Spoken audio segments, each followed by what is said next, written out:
Indiana boys on an Indiana night. Good morning. That's Tom Petty talking about an Indiana boy. We're going to have another Indiana boy up here in a second. I'm Joseph Meyer, sitting in for Bob Maciulis here on 1340 WJOL, Will County's home for news, talk, and sports. We're going out to Indiana to say hello to Jay Anglin of Jay Anglin Outdoors. Good morning, Jay. How are you? Just fine, Joseph. How are you this morning? Awesome. Tom Petty singing about pretty Indiana mom, and you're married to a pretty Indiana mom. Angie's got her picture on your website, anglinoutdoors.com. Pretty lady. Thanks. Jay, Thank you. I go to your website, and I just wrote down a few nouns, just making notes for the show, and the list goes on. You're just multi-talented. You make me look like a slug. I wrote down largemouth fishing opportunities that you offer down there. Tell us where you're located out of and a quick bit about the largemouth fishing opportunities. Well, LaPorte's about, hour and a half or less from the Loop in Chicago. So, from out that way, you're looking at, maybe 2.5 hours, depending on where you live. Basically, LaPorte County, 7 miles east of LaPorte, I have somehow managed to get into this 140-acre lake that is just teeming with largemouth bass. And, it's been 3 years now, and I started out as sort of like the owner met me at a bar and kind of said, hey, you ought to come out and look at my lake. And 3 years later, I'm managing the lake, and my wife's managing the lake. As I manage the property. She manages the there's a couple of houses on the lake that can be rented, and I'm trying to pretend like I'm a biologist. I do have a biology degree, but I didn't pay enough attention on the fishery stuff, I guess, when it comes to actually managing the fish. But it really a lot more complicated than I ever thought. But the fishery remains just fantastic, and if you can fly fish it, you can use conventional tackle. A good day out there, it's gonna blow your mind. A decent day, it's still gonna surpass anything you've probably experienced in this part of the country. We're talking with Jay Anglin of anglinoutdoors.com, and if you go to Jay's website, anglinoutdoors.com, you'll see pictures of some of the largemouth that his clients have tagged out there. I've been out there many times with absolute newbies. I've been out there with people who can actually handle a fly rod. The largemouth opportunities are just spectacular. Tell us what you do for steelhead opportunities there in Indiana. Well, we're really blessed. The Southern Lake Michigan Basin in general, from Wisconsin all the way around to Michigan, we're blessed with essentially a 12-month-a-year, potentially a 12-month-a-year fishery. Most summers, by now, I have a very good number of summer run steelhead, the Skamania strains, in the streams. This year, because of the weather, the rivers got warm, and it's sort of a write-off at this point. I suspect here in the next couple weeks they'll start to come in. But what's great is we get the summer runs. They'll stay in the river from 6 to 9 months. We get the winter runs, which are the little manatee strains generally out of Michigan that Indiana stocks. And we also have wild fish over here, southwest Michigan and northwest Indiana. And then, of course, there's other strains that wander in from other states. And so really it's just like this potpourri of steelhead fishing. Generally I fish smaller tributaries, though occasionally I do fish the St. Joe River. My biggest gripe with the St. Joe is it seems like every time I commit to fishing it for a week or two, good old Mother Nature kicks in and I have high, dirty water. Oh, sure, the weather goes to heck. So when you're running clients for steelhead on the tributaries of the Joe, you're running in a john boat or a drift boat, or tell us about that opportunity. I've been running a drift boat for about 10 years. I grew up on a lake. I rode everything. I've even rode pontoon boats before when the motor breaks. You got to get back to shore if you don't want to get wet. We run a drift boat. Usually it's sort of a taxi. I fish from the boat occasionally, especially in the winter when it's a little more laborious to get in and out and move around. But generally speaking, I will move from point A to point B, get out, fish a little bit, get back in the boat, take a ride. One thing that kind of sets me apart from a lot of the other guys up north where I've guided on, a lot of the rivers in Michigan, is, they might take a 7-mile run where 30% or more of your day is the boat ride, which is beautiful, but it takes away a lot of your fishing time, whereas about 10% or less of my time is spent actually in the boat. We do a lot of fishing. So 8 hours with me will probably wipe you out for the next day. You've got to fly in the water for a long time. Yeah, absolutely. So the rivers up north, our listeners would be familiar with the Manistee, the Muskegon, the Pere Marquette.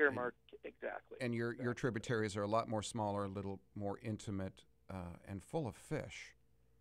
Yeah, well, the creeks over here in Indiana are really sort of an anomaly. I mean, it's like I tell people that aren't familiar with them. It's like, imagine if you were brook trout fishing in a little stream up north in Wisconsin, just some little tiny stream, except for you're using an 8-weight fly rod and the steelhead, or the trout is a 15 to 20-pound steelhead. So it's very unique, and they are teeming with fish. And then some of the other tributaries are, if anybody's familiar with the Pere Marquette, in Michigan, or some of the medium-sized streams in Wisconsin, it's about that size.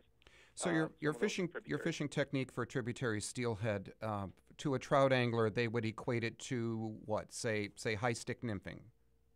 High stick nymphing is my preference personally. The last 5 to 10 years, the indicator fishing has really taken over. It's an easier way to teach people to manage a drift, appropriately. It's also, I mean, obviously when you see the indicator, or as I like to call them, as you know, bobbers, when you see the bobber go down, it could be a fish, which helps, but really it's more of a tool to keep your flies off the bottom, out of the wood, and just put them right in the fish's face.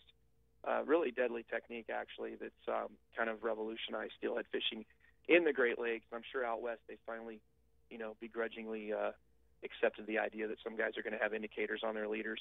And, occasionally I throw spinners for the summer runs.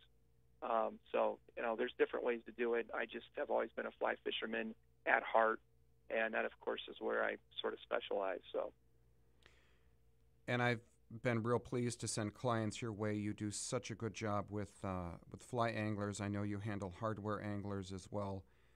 You've put a lot of youth onto their very first steelhead, which is just amazing. We have the Maloney family in common, and putting all those kids on their first steelhead is just awesome. When are you going to get Audrey on a steelhead? I think this is the year. Actually, Sean's bringing her out today to the lake for a couple hours, and this is her year for steelhead. She's definitely ready. Very cool. Which is great. Yeah.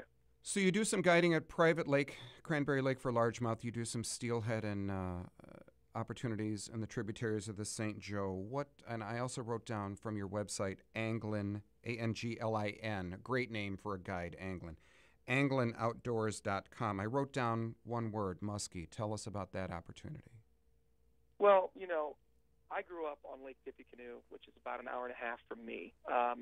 Some of the Chicagoland listeners are going to be familiar with Webster Lake. There's Lake Tippecanoe, the Barbie chain.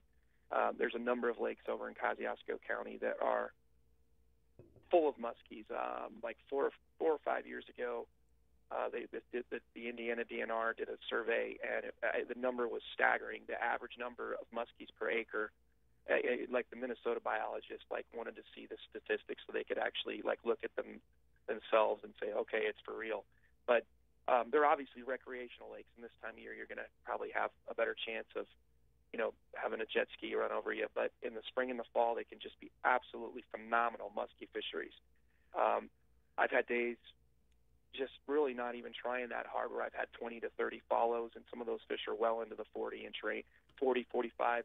Occasionally you get one in the 50-inch range, that you'll see, and you might hook half dozen, fish that are over, say 38 to 42 inches. Those are generally the ones that, are, the largest number of fish are in that range, it seems like, that are aggressive.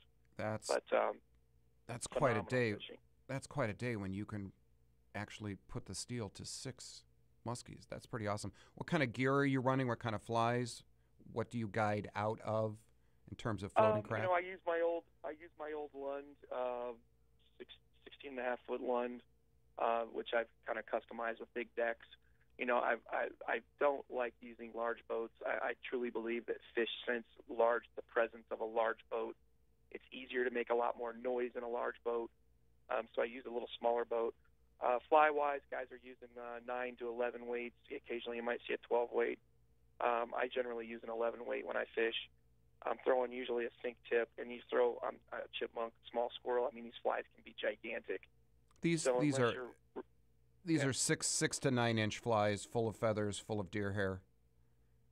Yeah, and as you know, Joseph, it's really an art to take a large piece with all of our modern fly tying materials that are so light and so water resistant and resilient, and they have properties that are they glow, they shine, and it's really revolutionized these big fly fishing opportunities for big flies because they're lighter. They don't get as waterlogged, so you can actually throw them, whereas before you were using a lot of natural furs that tended to bulk up a little more and hold more water. So it's really made it a lot easier for a lot of people to get into. So that's really helped. And then conventional tackle, it's the same old usual suspects. I guess if I had to, I'm a little more known for bucktails than a lot of guys over here. A lot of guys throw body baits, which is great. I tend to use bucktails more often. It's probably because I like fur on my lures like I like flies, It's probably all it is. Well, sure.